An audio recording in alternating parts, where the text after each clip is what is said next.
Have you found guitar practice routines impossible to stick to? Well, after 27 years of testing and failing out so many workouts, I've finally found a system that has fixed 93% of my struggles. And it's worked for hundreds of my students no matter what their level. So in this video, I'll show you a personalized routine you can get fast, consistent results, whatever goals, level, or schedule you have. But first, let's start with a simple question. Why do most guitar practice routines fail? Well, most of them are like speed dating. You sit with warm-ups for 5 minutes. Ding, off to scales. Ding, now chords. Theory, fretboard knowledge, technique, repertoire, improvisation. Sometimes you're starting to get into a groove when, ding, time's up. Other times you're stuck doing something boring, just counting the seconds until you can escape.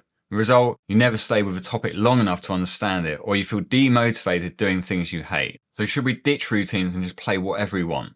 Not quite. There's solid evidence that structured, goal-orientated practice leads to faster progress. It keeps you motivated, focused, and helps you see actual results. So the problem isn't having a routine, it's how routines are built. They're far too complex, too rigid, and not flexible enough for everyone's lifestyle. But there is a fix. So let me show you the only routine that I found that actually works. One that grows with you and adapts to your time and fits to any level of playing. And yes, even if you've only got 10 minutes a day, this will still work. Before I show you how to build your custom routine, let me quickly walk you through the 3 essential blocks that supercharge my own playing. Imagine your only job was to build a house. You just need to lay the bricks and get the structure up. So do you need a PhD in brick manufacturing to do this? Do you need to learn about the history of cement? Do you need to know how the architect drew the drawings? No, you just need to build the house. And this is exactly what we need for block 1. All you need to do is just learn songs. Songs are like the finished houses. They're the end product of everything. They build up on the fundamentals that we need. Power chords, open chords, straight and swung feel, playing single note riffs, arpeggios, bar chords, drop D tuning, octaves, accents, and dynamics. These are the core skills that you need to unlock more advanced things. I have a list of 35 songs in the description in 7 different genres, but here are 5 songs that you can start straight away to get all these bases covered. Importance of Being Idle by Oasis. This teaches us swung feel, 8th note strumming, staccato, open chords, extended chords, simple soloing, bending, triplets. This Charming Man by the Smiths teaches us arpeggios, single notes, rhythm coordination, double stops, slides. Where Is My Mind by the Pixies teaches us bar chords, slides, power chords, 16th note strumming. Wonderful Night by Eric Clapton teaches us open chords, arpeggios, bends, vibrato. And then Everlong by Foo Fighters will teach you drop D tuning, power chords, octaves, and syncopated accents. And as you can see there, breaking down each song into all the different elements that you'll learn, you're compounding what you're doing by learning a song. Once you've learned a few songs, you might start wondering, how are these songs actually put together?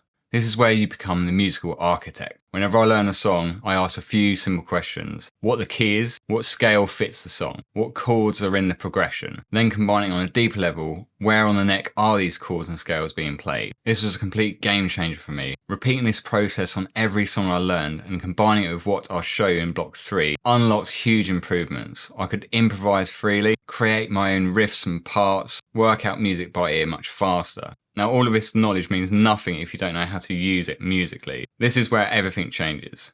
So you've built a house, understood how it's structured, but right now it's empty walls. Block 3 is where we bring it to life.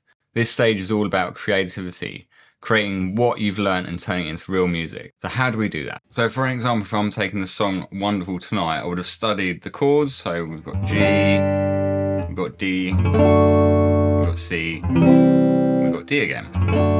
So first of all, I might look at how can I make different inversions of this. So this is where I'd be using a cage system. So let's take an example. I'm going to start G major using the C shape. Now if you're not sure about the cage system, I do have a whole playlist that I'll link in the description. But here's G using the C shape, and I might go to D using the G shape, and I might go to C using the E shape, and I might go back to D using the G shape. And then I might just play around with some different rhythms, maybe come up with some extended chords. And once I've come up with something that I find interesting, I might lay that down as a backing track and then just jam over it. So let's have a look at what I can come up with.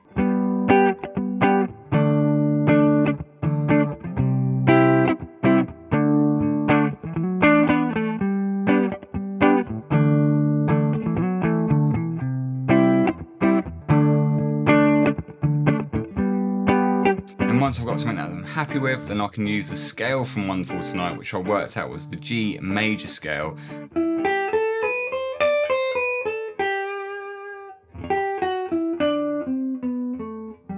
So once I've learnt that, and then I can start using that to improvise with.